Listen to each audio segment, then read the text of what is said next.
नमस्कार, आदाब, सत श्री अकाल दोस्तों, आप सब लोग को स्वागत है करंट अफेयर्स एक्सप्रेस चैनल पे। तो गाइस देखिए, आप सब लोग को पता है इज़राइल और हमास के बीच जंग छिड़ चुका है और इसमें बहुत कंट्री ने सपोर्ट किया इज़राइल को।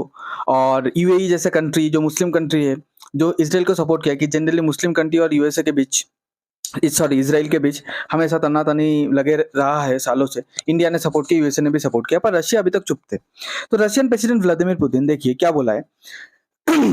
तो पुतिन ने बोला है कि जितना भी सिविलियन लॉस हो रहा है, सिविलियन मतलब आम नागरिक जो गाजा में रहते हैं, उसका जो भी लॉस हो रहा है, प्रॉपर्टी लॉस, इकोनॉमिकल लॉस, उसका जान माल की जितना भी नुकसान हो रहा है, क्यों हो रहा है कि इजराइल जो ऑपरेशन कर रहा है गाजा में, इसके वजह से जो लॉस हो रहा है, सिविलियन लॉस हो रहा है, वो अनएक्सेप्टेबल है, वो एक्सेप्ट नहीं कर सकते हम लोग। ठीक है, अब देखिए रशिया रशिया ने ऐसा क्यों बोला है।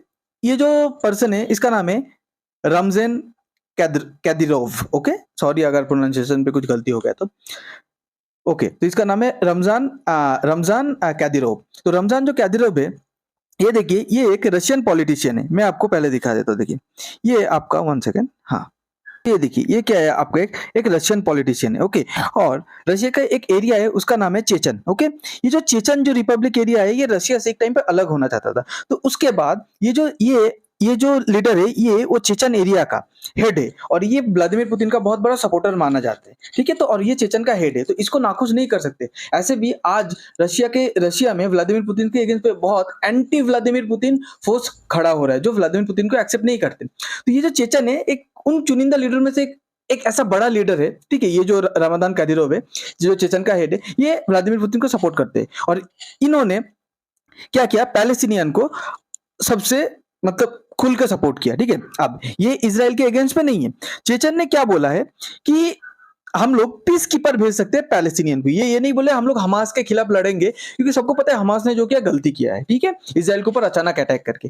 तो हम हमास के खिलाफ नहीं लड़ेंगे, पर हमास के चलते गाजा में जो पैलेस्टीनियन रहते हैं उनके ऊपर भी नुकसान हो रहा है। तो हम लोग उधर पीस कीपिंग फोर्स के हिसाब से जाना चाहते, जाके जो पैलेस्टीनियन है उसको मदद करना चाहते। इजराइल जैसे अटैक कर रहे हैं, वो उन लोग का मामला उन लोग करे। ठीक है, तो इसीलिए पैलेस्टीनियन के ऊपर सपोर्ट किया है। देखिए, पहली बात है, व्लादिमीर पुतिन एक बार ये नहीं बोला है कि इजराइल जो कर रहा है गलत कर रहे हैं। बोल रहे इजराइल के ऑपरेशन की वजह से हमास का जो हो रहा है, पर सिविलियन जो मर रहे हैं वो गलत है। ये बात आप अच्छे से समझेगा। ओके, उसके बाद देखिए, उसके बाद यूक्रेन का यूक्रेन का जो जेलेंस्की है और रशिया ये सब कर क्यों रहा है। पहली बात, जो इजराइल का जो नेतन्याहू है, उन्होंने रशिया और यूक्रेन वॉर पे यूक्रेन को सपोर्ट किया था मतलब यूक्रेन को डिप्लोमेटिकली सपोर्ट किया था, पर हथियार नहीं दिया था।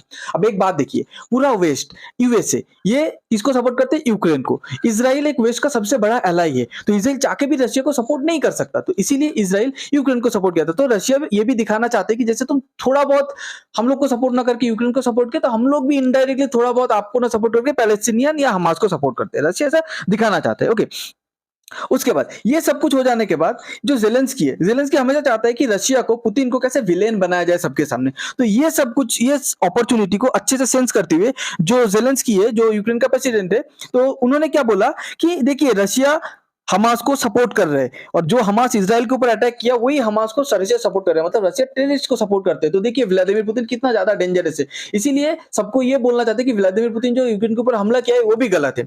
ऐसे नैरेटिव क्रिएट करने की इशू कर रहा है जेलेंस्की हमेशा यही मौके पे रहता है, रशिया और रशियन प्रेसिडेंट व्लादिमीर पुतिन को कैसे वर्ल्ड के सामने विलेन बनाया जाए। ओके, बट देखिए, रशिया का जो प्रेसिडेंट है व्लादिमीर पुतिन, उसको पता था कि मेरे ये वर्ड को मेरे खिलाफ ऐसे यूज किया जाएगा 100%। इसीलिए वो पुतिन और क्लैरिटी के साथ ये कुछ स्टेटमेंट दिया है। देखिए, पुतिन ने ये बोला है, मैं क्या बोल रहा हूँ, इजराइल तुम्हारी वजह से जो ऑपरेशन हो रहा है, जो सिविलियन लॉस हो रहा है, वो गलत है, पर उसके साथ साथ मैं इजराइल तुमको बोलता हूँ, you have right to defend itself. मतलब तुम अगर खुद को रक्षा करना चाहते हो तो वो राइट है तुम्हारा। हमास ने तुम्हारे ऊपर अटैक किया, तुम उसके ऊपर अटैक कर रहे हो, वो तुम्हारा राइट है, वो तुम करो, you have right to defend. Okay, but तुम्हारे अटैक के चलते सिविलियंस को जो जान माल के नुकसान हो रहा है, मैं इसके अगेंस्ट पे हूँ। ठीक है, तो रशिया ने ये चीज बोला, रशिया ने बोला ये चीज लेके तुम यूनाइटेड नेशन पे जाओ, जाके 2 स्टेट थ्योरी का रिजोल्यूशन लेके आओ, ताकि तुम पैलेस्टीनियन एक अलग देश हो, इजराइल एक अलग देश हो, दोनों आपस में शांति से रह पाए। ओके, उसके बाद देखिए, और भी ये बात को क्लैरिफिकेशन देते हुए पुतिन ने क्या बोला है। देखिए, इजराइल मैं इज़राइल को भी सपोर्ट करता हूँ। It has self defence, it's a right to self defence. तुम जो सेल्फ डिफेंस पे जो अटैक कर रहे हो, तुम करो। पर उसके साथ-साथ मैं चाहता हूँ एक पैलेस्टीनियन को एक इंडिपेंडेंट स्टेट, इंडिपेंडेंट कंट्री मिले, ठीक है? अब आप लोग बोल रहे हैं कि अचानक सिर्फ़ क्या एक ही रीज़न है कि जो चेचन्या के जो हेड है वो मुस्लिम है, इसलिए रशिया मुस्लिम को मतलब पैलेस्टीनियन को ज़्यादा सपोर्ट कर रहे हैं और ऊपर से यूएसए का क्लोज एलाइज है इज़राइल, इसलिए इज़राइल का जो अपोजिट अगेंस्ट में जो है उन लोग को सपोर्ट कर रहे हैं, नहीं। देखिए रशिया का तो रशिया को तो पूरा west, Europe, America, Canada, Australia, ये सब ब्राजील सब तो बॉयकॉट कर ही दिया है, अलग-थलग कर दिया है। रशिया के पास घूम फिर के एक ही चीज़ बचा है, वो है आपका चाइना, और इंडिया भी न्यूट्रल है। तो रशिया चाहता है मैं इस्लामिक स्टेट को, इस्लामिक ये जो पैलेस्टीनियन को, अगर इस्लामिक एक कंट्री को, पैलेस्टीनियन को सपोर्ट करूँगा तो एक ऑर्गेनाइजेशन है जो यूनाइटेड नेशन के बाद सबसे बड़ा ऑर्गेनाइजेशन है, second largest organisation of Islamic cooperation, मतलब ओआईसी, जिसमें आपका देखिए कितना मेंबर है, 57 मुस्लिम कंट्रीज है। तो अगर मैं उन लोग का हमदर्द या उन लोग का सपोर्ट जीत लेता हूँ तो मेरा भी ग्रुप भारी हो जाएगा, क्योंकि मेरे पास चाइना रहेगा और पूरा ओआईसी रहेगा, जैसे अमेरिका के पास पूरा यूरोप है और बाकी सारा कंट्री है। तो रशिया का ये भी एक जियोपॉलिटिकल गेम है। ओके, तो आपको अगर ये वीडियो समझ में आया तो प्लीज लाइक कीजिए, शेयर कीजिए, सब्सक्राइब कीजिए, और आप सब लोग को बहुत बहुत धन्यवाद अपना कीमती टाइम देने के लिए। Thank you.